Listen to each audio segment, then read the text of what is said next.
কি রে তোর হাতে এগুলা কি? কেন তুমি খাবা? কি ব্যাপার আজকে তো সহজেই খাবার কথা বলতেছে। যাই হোক বলতেই পারে। হ্যাঁ দে দে খাবো তো। ওয়াও কত ইয়াম্মি লাগছে। খাওয়ার পরে তো মজাটা বুঝবা। আরে তুই তখন খাইছিস না, এখন পুরোটাই আমার। আরে আপেলটা তো অনেক সুন্দর লাগতেছে, খেয়ে ফেললাম। পুরোটাই খেয়ে ফেলবো, একটু দিব না ওকে। খাও খাও, আমার জিনিস খেয়ে বলো তাই না, একটু পরে মজাটা বুঝবা। নে এবার খালি প্লেটটা নিয়ে যা। একদম বোকা, খাবার খেয়ে ফেলি তাও কিছু বুঝে না। দেখি তো কি হচ্ছে।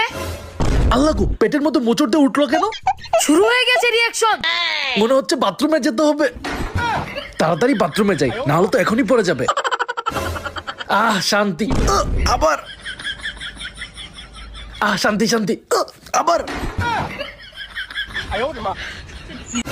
মজা দেখাইছি না? খুব ভালো হয়েছে, খুব ভালো হয়েছে। আমার খাবার আরো খাবে? পাজির বাচ্চা পাজি নিশ্চয়ই কিছু মিশিয়ে দিয়েছে। আল্লাহ গো, আবার